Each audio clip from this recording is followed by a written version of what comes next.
Hello, and welcome to Voices Unleashed, in which we celebrate singers, artists, and musicians, their influence on our community and beyond. My name is Alexandra Babel, and I'm very happy to do this series and privileged to have this opportunity. Today is a very special day, one of the days I've been waiting for a long time. I have with me one of my dearest and closest friends and musical collaborators, my dearest Arnold Drapper. Welcome, Arnold Drapper. Thank you very much, Sashenka. I'm going to call you Sashenka. That's it. That's been my nickname for a long time.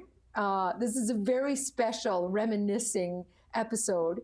Arnold and I have been working together we were trying to sort it out, maybe... I've certainly known you for 35 years. 35 years, yes. We could say certainly 30 years. Certainly, absolutely. Yeah. We've traveled all over as a duo. You've played for many of my groups. We've had you compose work and commissioned work for us, and we really want to celebrate you. You've been and continue to be a treasure for us in this community. So I know you are very self-deprecating and just hate hearing your bio read out loud. I won't do that to you. Instead, I will just start right away with, where were you starting all of your musical experiences? You started as a child, didn't you? Well, yes, I had lessons. My dad gave me lessons.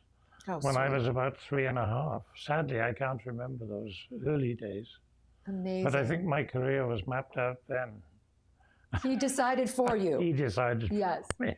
Tell us the story about you being a little chap and your father and the string players realizing that you had perfect pitch. Oh, well, yes, he was playing one night with a violinist, and I'd been sent to bed. And of course, I wasn't in bed. I was sitting at the top of the stairs listening. Of course you were. And I think the violinist played a wrong note. I blurted out, that should have been E flat or something like that, you know. And so they called me down and tested me on every note, put me in another room, and proved that I had absolute pitch at that time. And you were how old? I think I was about 7 then. Unbelievable. Yes. And your father made you practice a great deal. Yes. One of my friends said to me fairly recently, you've known phenomenal discipline in your life. And I hadn't thought about it, but I think he was right. Absolutely. You know, I used to get up and practice at 7 in the morning. I could still do that if I wanted to. 7 in the morning, and then breakfast at 8 or 8:15 or whatever it was, and then school every day. So my life was disciplined. Totally disciplined, and real a series every day of practice and pursuit. I was lucky to have a lesson every day, you know. Yeah, think about that. I mean, in the normal course of events, a kid goes in and practices and makes all sorts of mistakes, I suppose. Once a week. Once a week, they may be corrected. Yeah. Whereas I was lucky enough to be corrected every day. And he made you sight read a lot? Yeah, he always liked to teach with 2 pianos. So sight reading means you've never seen the music before. Yes. You put it in front of the student and say, play. It's like reading. Just read it without having ever practiced. So after my hour's lesson, I would have at least half an hour sight reading something. So I learned the easier Mozart violin sonatas, and the Beethoven and the Schubert sonatinas and things like that. Amazing. And then we often had visitors from London came to stay if they were playing in the opera or playing in the orchestra at the BBC or something like that. Wow. And then if they felt inclined to playing, which musicians don't always want to do. On their time off. On their time off. My dad would say, play a sonata with my son. And amazing. So you were performing at a very early age. Quite early, Wasn't there a piano concerto to be played when you were a lad? I learned the Mendelssohn first piano concerto, the G minor one, when I was 10. Oh my goodness. And it was fun and games. It wasn't hard, you know. I really enjoyed it. Wasn't there a time that came along where you thought maybe you wouldn't like to do this, and then your father said, get a job? Tell us that story. Well, when I was 13, getting into the awkward ages, I decided I didn't want to practice anymore. And so he didn't get mad with me. My dad didn't get mad. He said, well, the butcher, in those days, meat was delivered with kids riding bikes. And my dad said, well, you could go and get a job. If you don't want to practice, you could deliver meat, perhaps, at the weekend or something. So he watched me going up the street, and of course I was thinking about this very carefully and decided halfway along that I didn't want to do that. So I came back down. The great piece of psychology. He didn't get mad with me. He just said, well, go and get yourself a job. And then you thought about the meat and these bloody papers. Oh, bloody. And you in those days. Yeah, you just wrap the meat in paper. The meat was wrapped in newspaper. And then you think to yourself, this is not better than practicing my piano. Thank goodness you made that choice. What a loss that would have been. So then you're finishing your high school, your schooling. Yes, yeah. How did you come into your formal university training, or where did you go from that time? Yes, well, the castle in Cardiff was handed over to the city. The castle in Cardiff. The Cardiff Castle. Wales. Cardiff, so Wales. From where you come. You were born in Wales. And yes, I was born there. Yeah. And the Welsh College of Music and Drama was set up in the castle. In the castle. And I was the first part-time student admitted there. Wow. When I was about 11, I suppose. Oh my goodness. And so I went in, I was having piano lessons once a week in Cardiff Castle. With your father helping you to practice, and then you had this other teacher. I had Claudia Lloyd, who was a wonderful teacher. Was it lots of technique, arpeggios, scales? Yes, yes. Building a foundation of technique? Well, she was a Tobias Maté advocate, really. Beautiful singing touch. Legato playing. Legato playing. Yes. Yeah, which is so important. Beautiful. Well, absolutely, absolutely.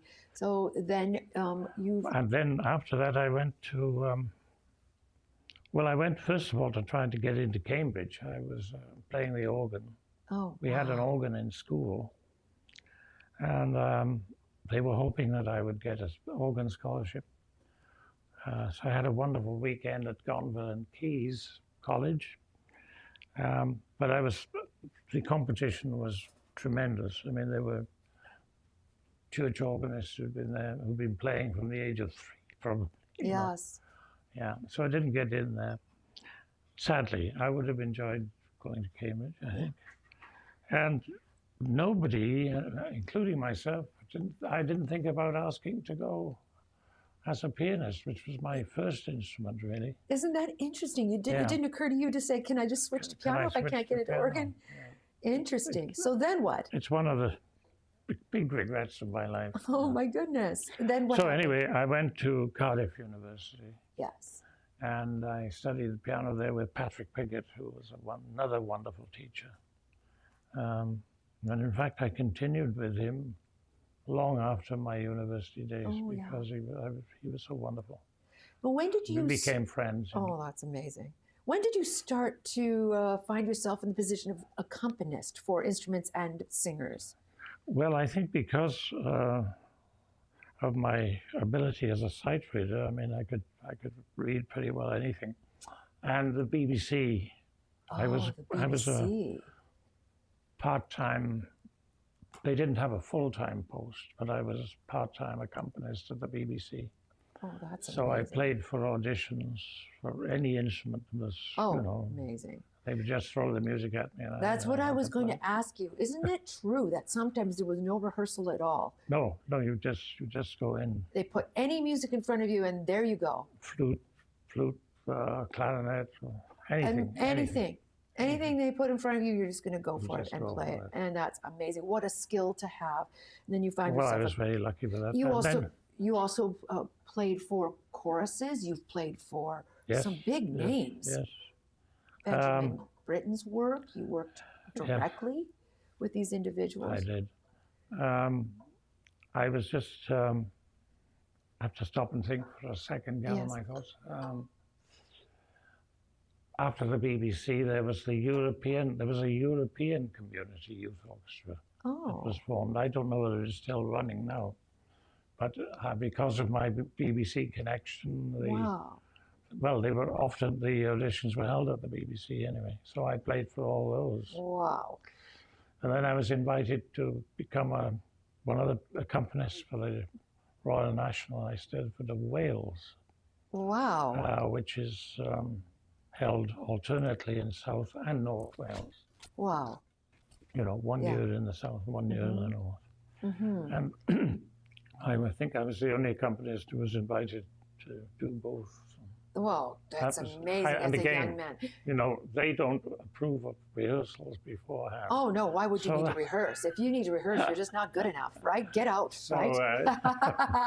So I could talk to you a lot about those funny experiences. That would have been so funny. Some singers who couldn't count, you know, or skip pages, and you just had to smooth over the cracks, as it were, and make them look good, even though they were missing music.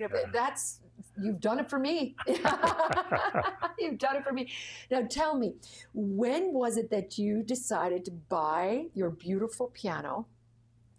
Oh, my Bechstein. Which ended up being in my possession at the end of the day. No, that was the Blüthner that I brought with me. The Blüthner that you brought with you on a ship. Yes. And this Blüthner, you bought this as a young man. Yes, when I had a mortgage as well. I was paying for the piano. Paying for the piano and a mortgage as well. Perfect. Yeah. But anyway, I survived all that. And it's a beautiful piece of furniture. It was a lovely piano. It's so lovely. So then you found yourself in the position of teaching at the University of Cardiff.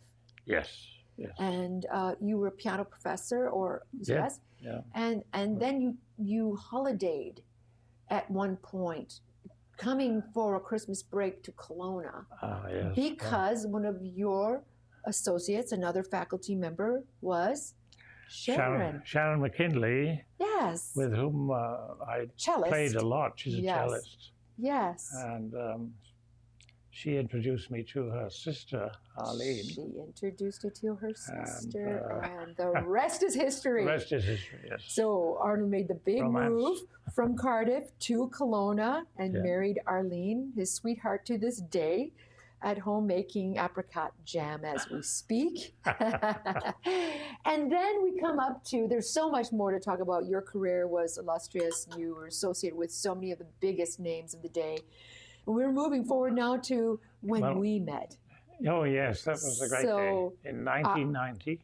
1990, I moved here from Chicago with my husband, and you were living here. You were a new I'd only been here about a year. And Mike Roberts, who used to introduce CHBC TV, he asked me to go and help with a performance of Messiah, which took place at Trinity Baptist. Yes. And he wanted me to talk about which instruments to highlight when they were during the work. While they were recording the performance. While they were recording. Yes. And the soprano came to me the day before the concert, I think. She had a strep throat. Oh. And actually, 3 of the singers were changed in that quartet. Really? Yeah. The 3 of the soloists? 3 soloists changed after the dress rehearsal? Yeah, I think it was the tenor dropped out and somebody else. Oh, my word. And the contralto also. Oh, my goodness. Everybody was getting sick at the same time. They were getting sick at the same time. And I said, well, don't worry. I know I've got the perfect soprano for you. Alexandra Babel. Yes. She's just arrived in town. Yeah. And she will do it with her eyes shut. You didn't mention that I was 8.5 months pregnant with my first child. With Sarah, yes. And the conductor called and said to me, we have a performance of Messiah. Would you like to consider performing? I said, I would love that. I thought he meant a year from now. He said, I mean, night after next. Tomorrow. Yeah. I said, oh my goodness. I thought, what am I going to wear? That's how we started it. And we worked together ever since. Yeah, went to your house every Friday, brought my little children along for tea often. and we've been fast buddies ever since. And we've traveled to, well, where have we been? We've been to Austria. I think our standards are the same. We you know. Right, and we loved like two little truffle pigs. We would go after details. Yes. Now, was there a dot in this edition? There's no dot in this edition. Important, and every word, we talked about the poetry of Mahler, Schubert, Schumann, Brahms. We performed for Ballet Kelowna in their early years because our wonderful friend David LaHaye, the founding artistic director of Ballet Kelowna, asked you to play Chopin. And then Dvorak. We did the Mozart Alleluia, the Exultate Jubilate, while he choreographed. Then we did a group of pieces that you wrote. Oh, and my Shakespeare. Yes, and my girls sang while he commissioned. We did Mahler. And right now, RJ, our producer, has a little clip of what Ballet Kelowna was doing in those days. Oh, wonderful. And our involvement in that. So take it away, RJ. We'd like our audience to see that. First performance was in 2003. 2003, yes. We'll take that little clip now. That the arts community started to talk about when the news came out that Ballet Kelowna might not have a future. So everybody wanted to help and asked what could they do. So we came up with this wonderful idea to do a benefit concert, and what better title than Dancing with Friends and our friends from the arts community. We're going to have members of the Okanagan Symphony Orchestra. We have singers. We have Alexandra Babel singing with Arnold Drapper. We have alumni coming back. Tiffany Bilodeau is going to be dancing The Dying Swan to live accompaniment with Arnold and his sister Sharon. Various dance schools participating as well. So we're very, very excited that all of these various elements of the community are coming together in support of Ballet Kelowna, and it's a rejoicing evening about all of the art forms. There we go. A little clip of you and me doing some of those wonderful. Early. That was when Ballet Kelowna was sadly almost going under. Yes, I mean every art group has their struggles. Yes, Don't forget that we were rather a smaller city at that time. To find to find those that are interested in the ballet.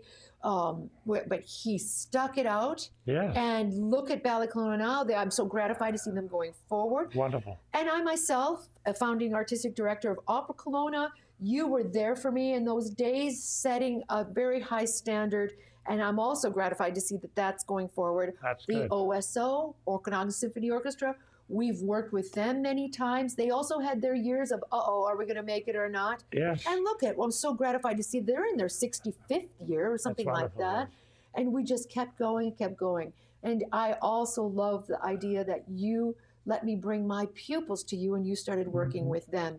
And I want to mention your involvement in it with the Chamber Music Kelowna Society. Oh, yes. And they set up a beautiful scholarship in your name, the Arnold Drapper Scholarship. Very thrilled about it. Yes. So tell us a little bit about that, because the idea is to what? Well, can I go back a little bit? Of course. When I first came, two of the friends that I met were Eileen Powell, who lived in East Kelowna, and Joanna Verkerk, the Dutch organist.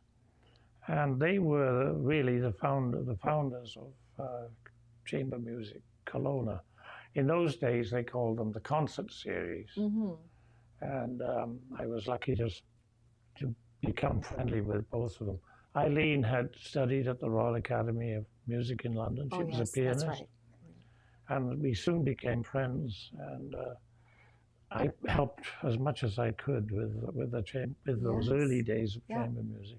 Yes. And apparently I've done about 10 performances over the years. Oh my goodness. With various groups. Right, like the Borealis Quartet and the big names. Trio Accord from Vancouver. The Trout Quintet and beautiful music throughout the years. Wonderful organization. It was so good. And now they've got this fund in my name, which I'm very thrilled about. Yes. You know, normally you wait until you're dead and then they think about should we have a memorial fund?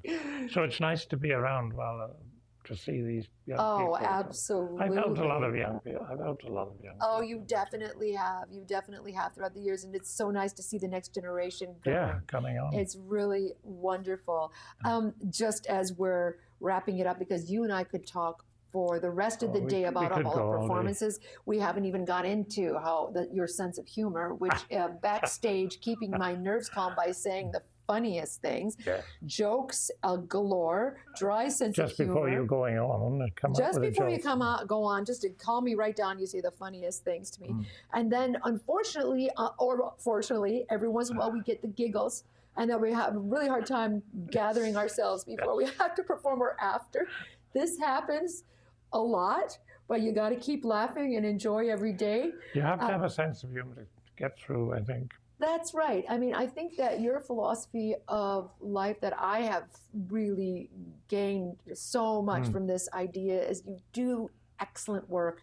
You take your craft You become serious when you're playing. Well, 100%. But before and after. Yes, exactly. You take your craft very seriously, but you don't take yourself too seriously, right? No, That's right. Before we go, we have one more clip of the two of us way back when I still had way shorter hair, and these were the earliest days of our efforts to get the opera going. And so we did this event at Bottega. Now, this is that wonderful venue that Dave Crisco built.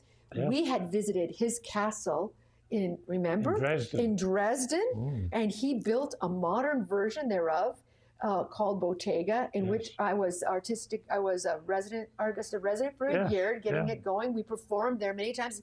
In fact, he put us on his airplane with you, me, and Arlene, flew us to Vancouver. There was a driver waiting. He took us to every single Steinway store and let you pick out the piano. I picked a piano that I thought would suit the best. And he said, don't look at the price. You pick the one that you like the best. I remember how you were annoyed that there was a piano that someone had decorated. You said, don't do that to the Steinways. I'm not even going to play that one. You put gobbledygook on it or something. Right. It's disrespectful. It's sacrilegious to do that to a piano. We picked the piano. We got back on the plane. We were home by dinner time. What a day that was. That was a wonderful day.